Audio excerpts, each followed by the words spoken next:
Shalom. Shalom, Israel. First and foremost, I want to give all praises to Yahweh, Bahashem, Yahweh Shah, Bahashem, Rakal Kadash, for blessing me with the spirit to do this lesson.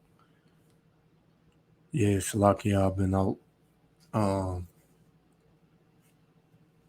for a little minute. Went on a little trip, with the family, and things got kind of hectic. But I'm back through the spirit and power of Yahweh Hashem Yahweh Shah, coming back at you with another lesson.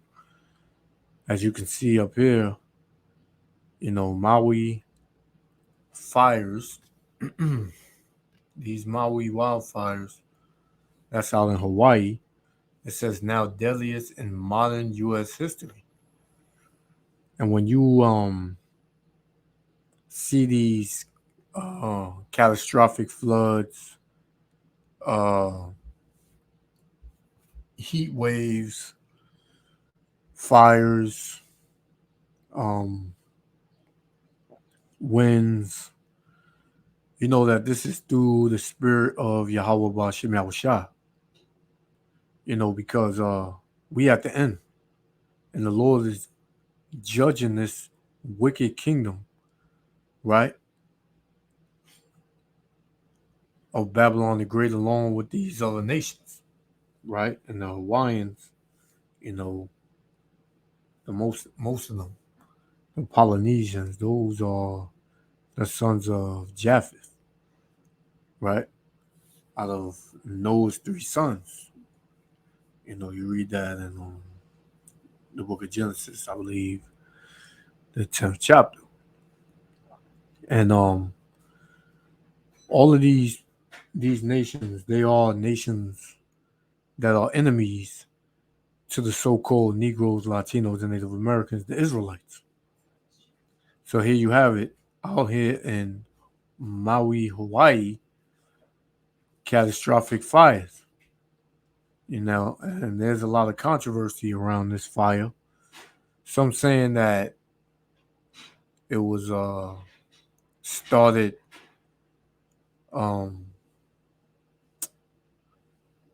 purposely, and some believe that it was actually a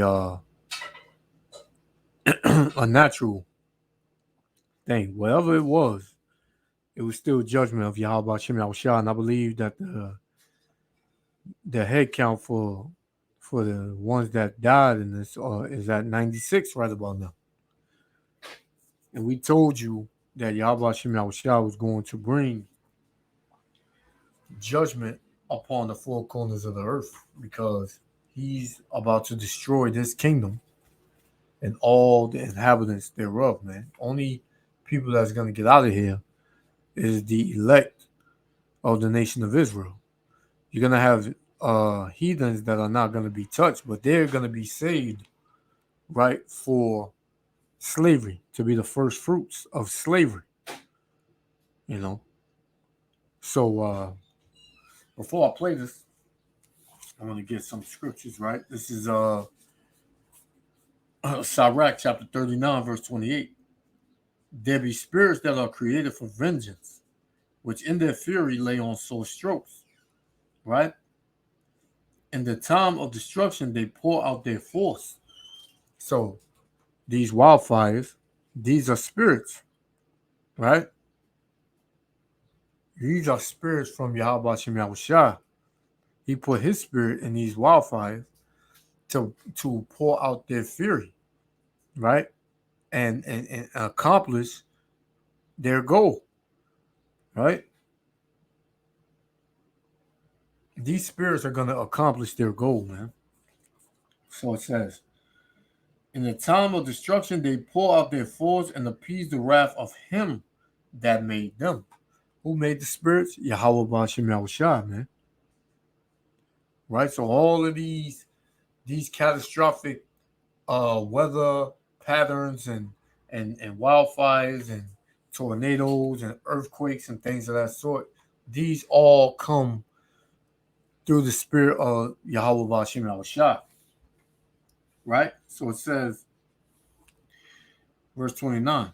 Fire and hail and famine and death, all these were created for vengeance. So it says fire, right?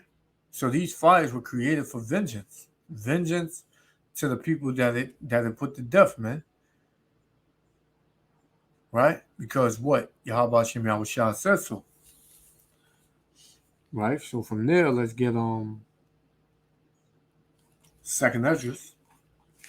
Then we're gonna get into it. We're gonna play it. Right? And we're gonna dabble some more into it, right? So this is Second Esdras chapter 9, verse 5.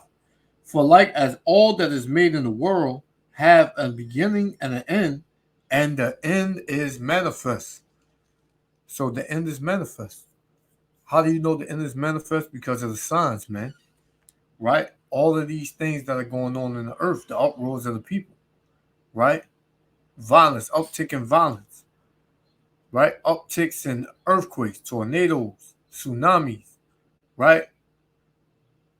Strong winds, storms, rumors of wars. Right? All of these things are going on. This is how you know that we are at the end. Right? So it says, even so, the times also of the highest have plain beginnings and wonders and powerful works and endings and effects and signs, man. This is a sign of the end. This is an effect of the end. This is the end being manifested, man. There's nothing good happening now. Everything is getting worse and worse and worse. Why? Because Yahweh Shem Yahushua is about to deliver the elect of the nation of Israel, which contains so-called Negroes, Latinos, and Native Americans, man. And can't nobody do nothing about it. Right? So let's play this, man. We're going to get some more scripture and we're going to shut it down. Yahweh Shem Yahushua willing, the elect is edified. Shalom. And good evening from here in Maui, where we have just learned that this is now the deadliest wildfire in modern U.S. history. And just behind us, this is the remnants of a house burned in another blaze, as the entire island is battling ideal conditions right now for wildfires. What we know about this tragedy is already unbearable. Nearly 100 dead, more than 2,000 homes and buildings destroyed. But we are still so far from understanding the full toll, and we'll explain why tonight. This is the overhead view of the sweeping devastation in Lahaina. We now know that only 3% of those homes have been checked for bodies.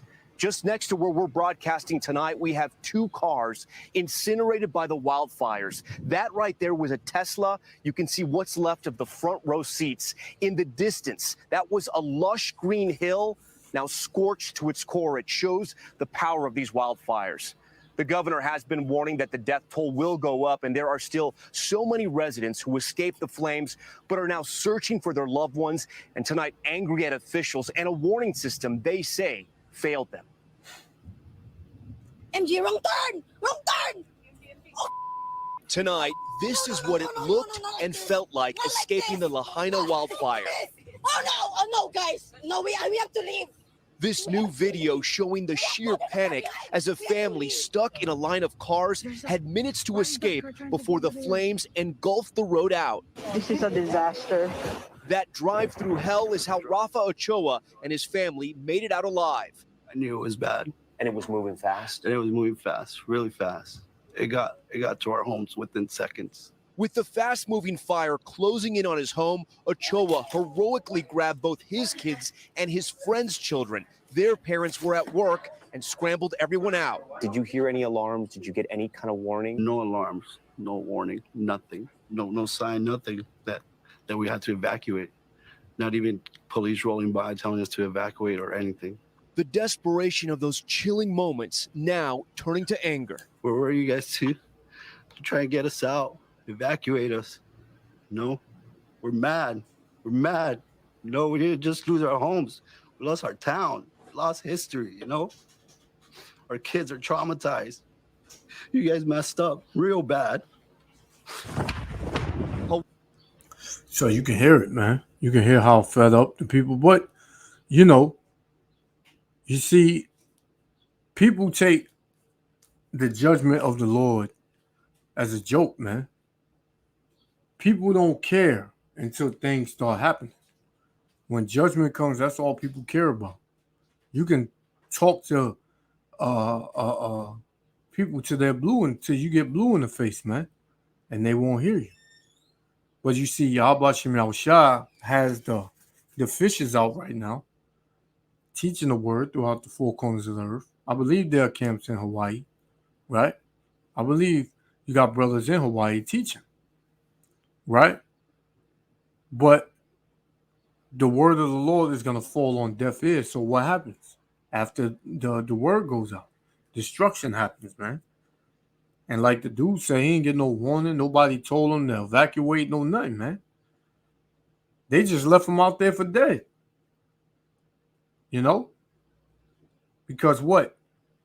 They don't care about you people, man. Right?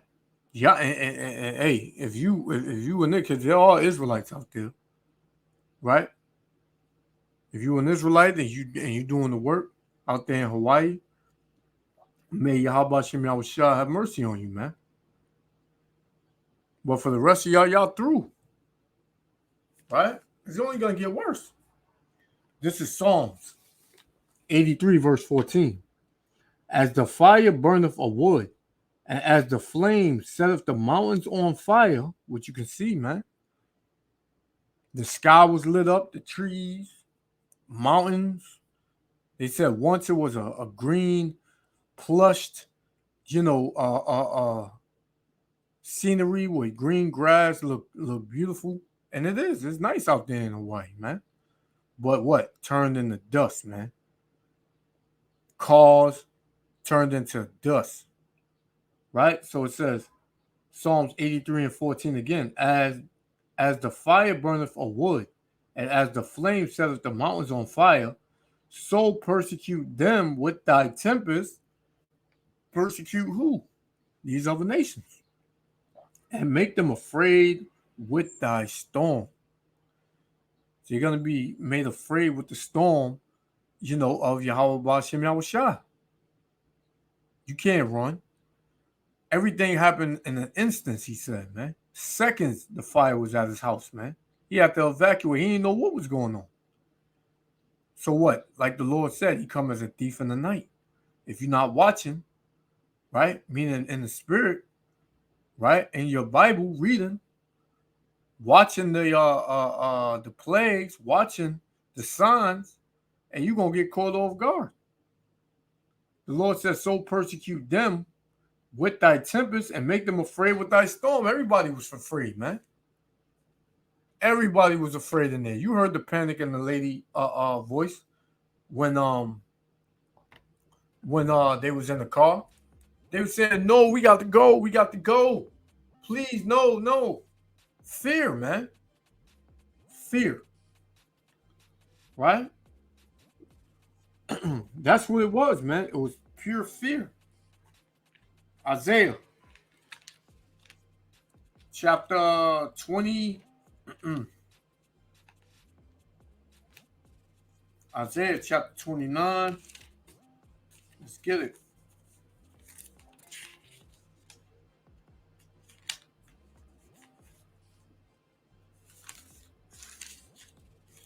Salakia, bear with me. Going through my little Bible. Isaiah 28, verse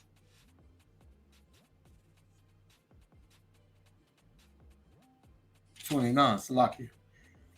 Isaiah 29, verse 6. Thou shalt be visited of the Lord of hosts with thunder and with earthquake, right? And great noise, with storm and tempest, and the flame of devouring fire, man. That's how you're going to be visited of the Lord, man. With a flame of devouring fire. Everybody's scared of fire, man. Everybody on this earth is scared of fire. Right? Fire is nothing to play with, man. That's a cleansing agent. Right? But people don't believe that the Spirit of the Lord is doing this. They don't believe that the Lord is doing this, man. So therefore, they don't believe in God. You know? Who is God? God is whoever we want him to be. Our God is a loving God.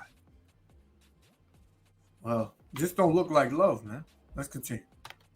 Hawaii emergency officials have said sirens on the island weren't activated during the fire, though other alerts by phone and broadcast were. Having seen that storm, we have doubts that much could have been done with a fiery, fast-moving fire like that. The scale of the devastating loss now unprecedented in modern times. The deadliest wildfire in the U.S. in more than 100 years, claiming at least 93 lives. Just so you know, 3%. That's what's been searched with the dogs, 3%. When we pick up the remains and they fall apart, and so when you have 200 people running through the scene yesterday, I don't know how much more you want me to describe it. That's what you're stepping on. As FEMA and the governor survey the damage, search teams with cadaver dogs that just arrived to Maui yesterday now scouring the ruins of historic Lahaina again today. Are you saying we're just at the beginning of this disaster? So for the first few days, we had done searches in the streets and the cars that were in the area, but we couldn't enter any structures. My police officers, they're trained to go chase bad guys, respond to robberies, take reports, but they're not trained to go enter smoldering structures to go look for human remains. Questions are also mounting tonight over the cause of the blaze, which is still under investigation, with FBI evidence recovery teams now on scene. And a new class action lawsuit alleges the destruction could have been avoided if the utility company had de-energized its power lines ahead of the high wind weather. In a statement, Hawaiian Electric saying the utility doesn't comment on pending litigation, adding in part that high wind protocols were followed and that at this early stage, no cause for the fire has been determined. This is Joel and Adela. For hundreds of families, the focus remains their missing loved ones, and now a demand for answers. We're not leaving. None of us are leaving. We're going to rebuild our town and we're going to make it better. Thanks for watching our YouTube channel. Follow today's top stories and breaking news. So there it is, man. He said they're going to rebuild the town. And what did the Lord say? Right? If he want it gone, it's going to be gone. You shall build, but I will throw down. Right? Esau, Edom, he's going to build, the Lord going to throw down. You other nations, you going to build, the Lord going to throw it down. Right? We are at the end of Esau, Edom, the so-called white man's rulership, and all these other nations who capitalize off of the backs of the so-called Negroes, Latinos, and Native Americans. Now, for all we know, this dude, he can be a Jake. The kids, his wife, they can be Jakes. You got Israelites throughout the four corners of the earth. I don't know. But they're not in the spirit of the Lord, man. Right? This will be my last one. We're going to shut it down. This is Job chapter 21 and verse, I'm going to start at 17. And it reads, how oft, right? How oft is the candle of the wicked put out? And how oft cometh their destruction upon them? The Most High distributeth sorrows in his anger. Right? It says, they are as stubble before the wind and as chaff that the storm carrieth away, man. That's what's going to happen to these nations. They're going to be carried away with the fierce wrath of Yahweh Hashem Yahushua. But before that, the Lord is going to completely crumble their living, man. Once you had nice homes, now you're not going to have no home. You had nice parks, nice places to take your kids. You're not going to have none of that. These nations are going to pay, man. The Lord is putting the candle of the wicked out, meaning the rulership and the power of the wicked he is putting out, man. All across the earth, man. Because Esau, Edom, he controls Hawaii. Right? So, hey, man. You Israelites, you so-called Negroes, Latinos, and Native Americans, you don't want to get caught in the Lord's wrath, man. So, I just wanted to bring that out. Yahweh Hashem Yahushua willing. The elect was edified. I want to give all praises to Yahweh Bashem Yahushua. Until next time, Israel, I'm out. Shalom. Love y'all.